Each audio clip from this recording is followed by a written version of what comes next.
Hello everyone! This time I pack up my T7 for a Trans-Euro trail ride around Lake Garda.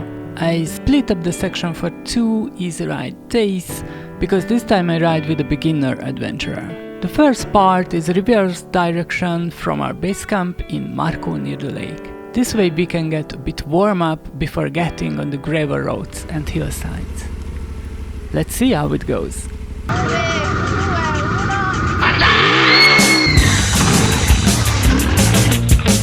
Just as any other adventure, this one starts with filling up the bikes, filling up our bellies and filling up the navigation with data, with the good stuff. After getting out of the industrial part of Rovereto, we arrived to a real South Austrian countryside vibe. The grass was too green, the villages too tidy, and the roads were just too good to feel myself in the average stereotype Italy. Even the bikers were riding too vanilla, considering my expectation of the Italian guys. The view was breathtaking, nonetheless. I didn't even feel myself riding on the Trans-Euro trail at all until we arrived to the first gravel section. The navigation led into gravel road, but a sign at the entrance suggested we may not enter. There were many exception details added in the Italian language, so we decided we may include as an exception. After a really short ride, we found yet another no entry sign, and this time without exceptions. Well, this is really the TET line, with a real struggle where to go now. Let's go back to the tarmac and enjoy more of the peaceful vibe of the Alps. Ciao, cows! Huh?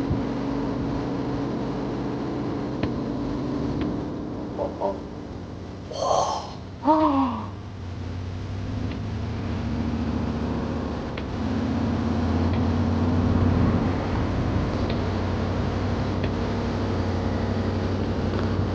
Well, isn't too shabby, is it?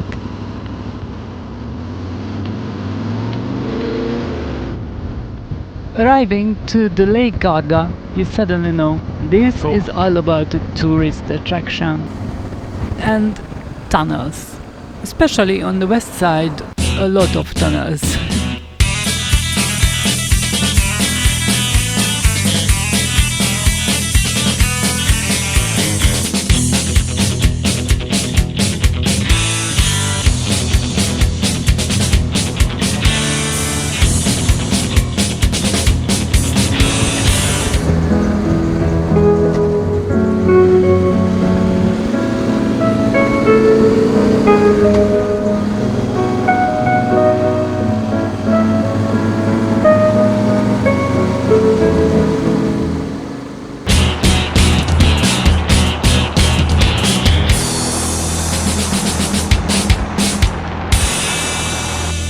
Finally, we arrived to Strada della Forra.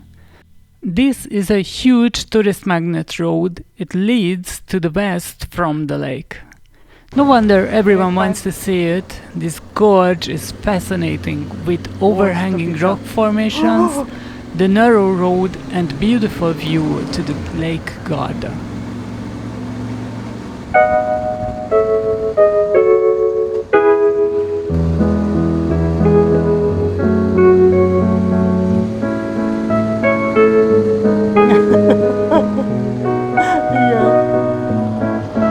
This time we had no luck.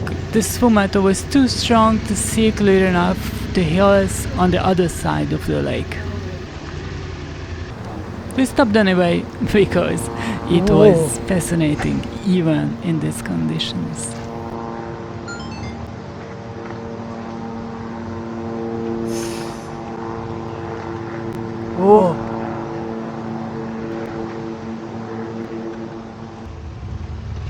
After I shot really quick few photos and selfies with the T7 and the lake, it was time to ride further in the gorge. And it was awesome sauce.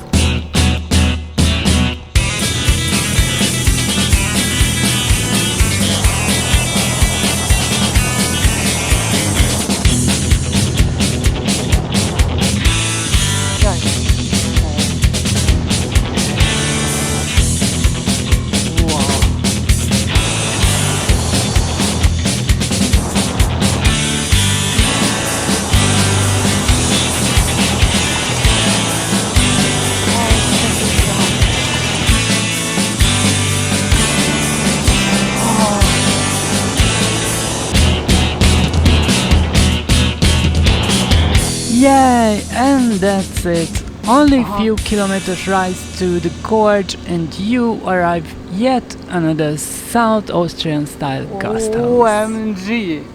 Ooh. Ooh. Ooh. Yes, and as you can hear, Ooh. it was breathtaking. At least for me, who lives in the flatlands. It was time to say goodbye to the lake. The road takes away to the west. Farther away, the village is getting more Italian vibe. I really miss this living ruin, grunge style in the tourist zone of the lake. Yeah, it's just much more living.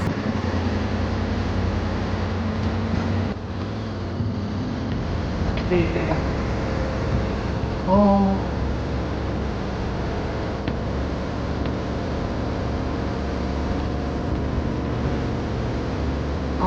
Fucking believable.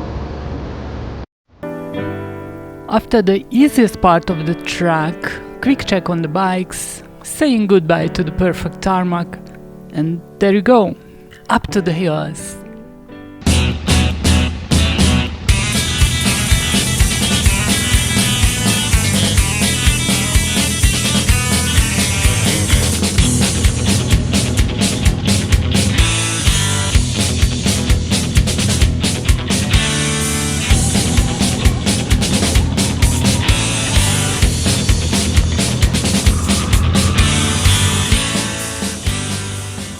And finally we arrived to the dirt roads. Nice narrow road on the steep hillside with a wonderful view. We had no problem on the gravel at first, but then the road started to go steep downhill. And the gravel got much deeper as well. In the tight turns it was a bit too much for Chris. Since we didn't want to risk any injury or damage, I stopped my bike and walked next to him, ready to dampen the fall if anything happens. Well, nothing happened, so we just continued the journey. He was already familiar with gravel roads, but the gravel, the steep downhill road, the tight turns and the deep drop at the edge of the road altogether was just way out of his comfort zone. Okay. So we did the safety turn again. If you check on the right side on the road, you can see how steep this corner is, how tight. Yeah, it was fun, but it was totally worth it. Just check this view and check this deep drop next to the road.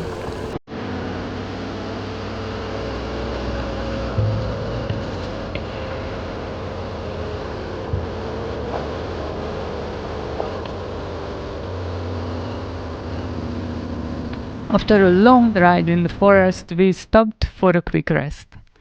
I asked Chris if he wants to ride only on gravel roads from now Csak on. gravel roadon akarsz.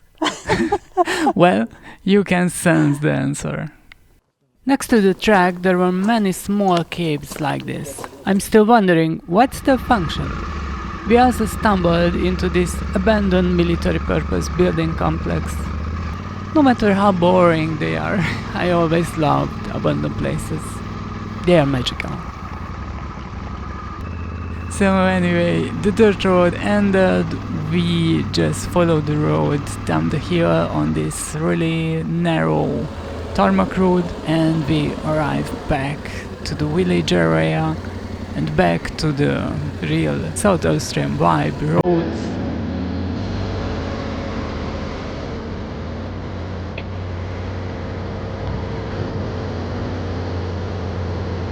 And yeah, actually this is the end, I mean the opposite end of the Trans-Euro Trail Italian section 8, and even if the view is beautiful, the end stone for me is just a little bit funny why it's here. The first part of the track ended, and it was just as I expected. A perfect track for a beginner adventure rider. Chris with his Honda CB500X was fighting and struggling, but he managed his first real Trans-Euro Trail ride without any crash. for me, it was funny enough to watch him struggle. On the gravels, sometimes I went a bit forward and dropped back just to take some fast riding experience. So, this and the view and the unique vibe of this area just made my day.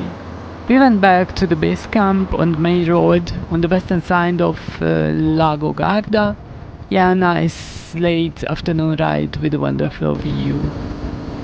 I recommend this route for any softcore adventure riders, especially for the BMW GS guys who prefer to end the ride in a nice comfortable tourist area with a perfect cup of Starbucks latte. In the next day, we will ride to the east from the lake to explore the less tourist-oriented areas of the track. Thank you for watching, and hopefully see you in the next part of this journey.